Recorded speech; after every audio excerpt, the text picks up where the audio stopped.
Coming up on Network Africa.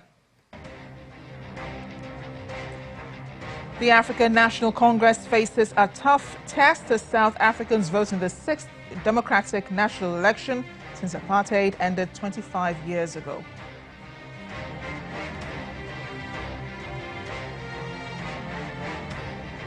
Sudan's military council insists the Sharia must remain the basis of the country's new laws.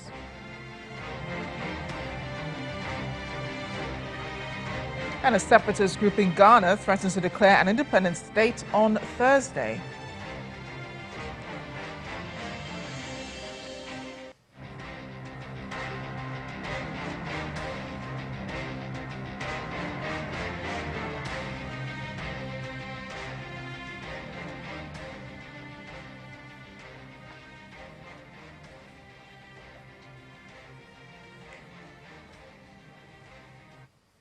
Hello, welcome to the program. I am Amarachi Ubani.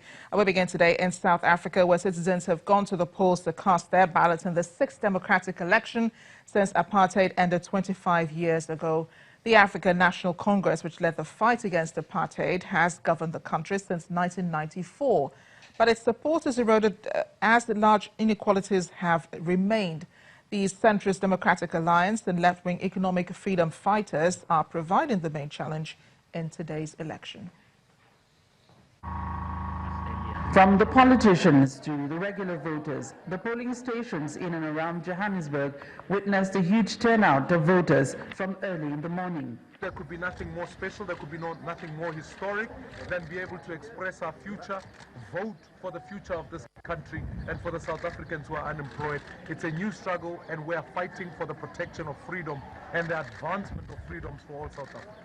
I'm voting because I would like to see the promise of 1994 come to fruition, and instead of money being wasted and looted.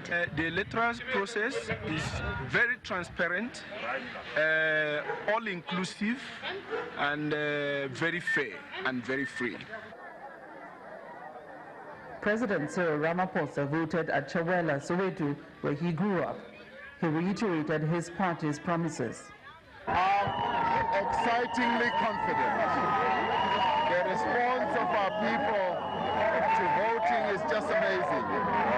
The nation and our people are energized to cast their vote, and they can see that with their vote, they are heralding a new dawn.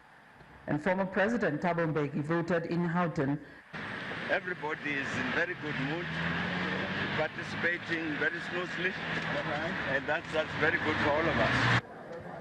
For the various electoral observer groups, despite a number of glitches, which include the death of an electoral officer in the Eastern Cape last night and an elderly voter in Pretoria this morning, it's been so far so good. The situation is calm, there is peace, there is order. Well, that's all that we can say for now. I will not add things that you could be too worried. We need one or two issues across the country. But I think it is going on well. Many young voters turned out, but many also stayed away. So I hope that the party that I voted for will actually, in effect, provide services for the community and stick to their promise when they say they want to end corruption, they want to deliver for the communities, they want to create jobs, free education. We hope all that we voted for will actually come to pass. Let's get more now from our South Africa Bureau Chief, Betty Dibia, who's joining us right now from Johannesburg. Betty, what has the voting process been like today? Well, it's been largely calm and peaceful and quite fast-paced. But of course, as expected, we recorded glitches in some areas hampered by rain. In some places, not necessarily, because I covered mostly Johannesburg, some places in other provinces, you had issues like the ballot papers running out. And the process of getting more ballot papers has caused a lot of delays. It's rain in some areas, some hotspots expected, but funny enough, voting has taken place, especially in a place where trouble was expected in the Northwest Province. But generally, it's been quite peaceful, and people are still allowed to vote. The IEC expects a surge this evening before the voting process closes by 9 p.m. local time. But generally, a lot of people, before the polling stations open, many people were already on the queue in some places. Yeah, and to understand a lot of anxiety, for these elections. I know you're still on election duty. I see you in the car there, taking a break, from your coverage just to speak to us. It's been hectic. What are some of the issues, though, that you keep hearing voters talking about even as they cast their ballots? Well, the proverbial change. Everybody wants change. Those in office are talking about change. Those who are yet to get into office are talking about change. But generally, people want a better life, like they want in any part of the world. They want better education, better delivery of services. This is a country where most of the time, every day, there is a protest for what they call service delivery, maintenance and provision of social amenities. You have people wanting an actual fight against corruption. Will they do what they say they're going to do to ensure that the looting of the treasury, it doesn't continue, the looting of public enterprises does not continue? There's so many inquiries in place now. Will someone actually go to jail?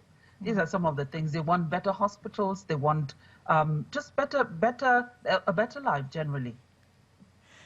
Betty, President Cyril Ramaphosa has been in power for some years now, and I hear you talking about these things. It almost sounds like, a slap in the face on the president himself, like he really hasn't done much, to appeal to voters who are at the polls today. Well, the president has only been in office for just over a year as the president. He was deputy president for a number of years. But he is promising the promises. At the same time, he's apologizing because his party has been in office for 25 years, since 1994. And he's saying we've noted the mistakes that we have made, but we are promising to correct, that people should look at the glass as half full and not half empty, that going forward, all those mistakes. And he's also talking about the cracks within the ruling party and urging people to believe, to have hope that they're going to actually bring about this change that everyone is talking about, improving the economy, improving the lives of the people going forward. People are hoping and people are doubtful, but they're hoping, as every time people go out to vote, they're hoping that they will actually keep their promises this time. Yeah, and all that hope will be reflected in the polls today as voting begins after 9 p.m., we hope. Long day ahead for you, Betty. All the best. Hope you've had some lunch, and I hope you have dinner on the way. Thanks again for joining us. We'll get there. Thank you so much. Thank you.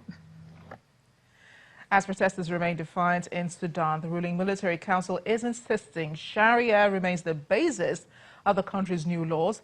Protest leaders had handed them a list of proposals for an interim government following the ousting of President Omar al-Bashir in April.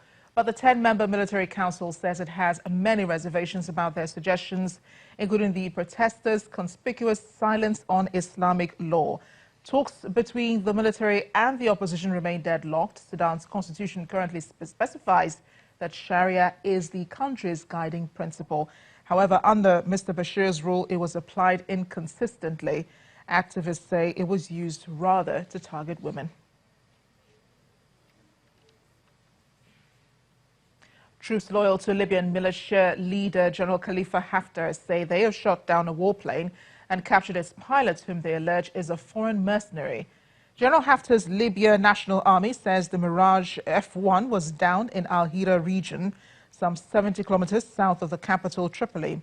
In a video posted by a pro-LNA website, the pilot says he is a 29-year-old man from Portugal. Portugal's defense ministry says it cannot confirm his nationality, but that he is not a Portuguese soldier. Here in West Africa, a separatist group in Ghana says it will declare an independent state on Thursday if the national government fails to release some of its leaders arrested on Sunday. The Homeland Study Group Foundation wants to form a new country called Western Togoland, comprising parts of northern Ghana plus the Volta region. Reports say the 9 people arrested could be charged with treason and face the death penalty if found guilty. As you can expect, a pretty worrying situation here in West Africa. Security expert Chidi Nwonu joins us now on the program to talk some more about this. He's in London. Mr. Nwonu, thank you for joining us on Network Africa. Well, separatism is not new to Africa, so how should the Ghanaian government respond to a threat like this, a group promising to secede by tomorrow? Well, as you correctly observe, separatism isn't new in West Africa or in any colonized state, as most of our borders are artificial and don't take into account or didn't take into account, the existing, cultures or tribes that existed beforehand. In this respect, the group itself is not a particularly, as far as we can see, dangerous or violent group. The leaders are, octogenarians. And they've only said that they're looking to secede. They haven't, stated they're going to take up arms against the state. So the response should be hopefully measured. Unfortunately, as we can see with the response from the Ghanaians and the response that we've seen in, places like Cameroon, the response to separatists or secessionists is generally in Africa quite brutal and generally counterproductive. Sometimes it is when groups like these are neglected and ignored, they tend to form like bigger groups. They tend to, gather much sympathy and so on. And I suspect, the Ghanaian government is not, relaxing on this issue. But the country has remained relatively peaceful. One of the most peaceful, I should say, in West Africa, despite the upheavals facing other surrounding countries, Nigeria, Niger, Chad, and so on, which are struggling with insurgency and so on. Where do you think this desire to have a new country probably is coming from, this secessionist and separatist views? Where do you think they're coming from? And do you think they have a large gathering in the region they want to take out of Ghana? No, I don't think that they generally represent the majority view. There's always been a little bit of disquiet in that part of Ghana, stemming from how it was, how we became Ghana. It was originally, part of Togo, and also the feeling of marginalization of the native people there, feeling that they're kind of, under the thumb of the, the coastal or the central tribes. So I don't think it's really got to the point where secession is going to be, a popular cause. Where, as I said, the biggest risk is what happens, when the government's response. So the pictures coming out of, old men being arrested by heavily armed soldiers is very, very bad. It doesn't portray the Ghanaian government in a good light.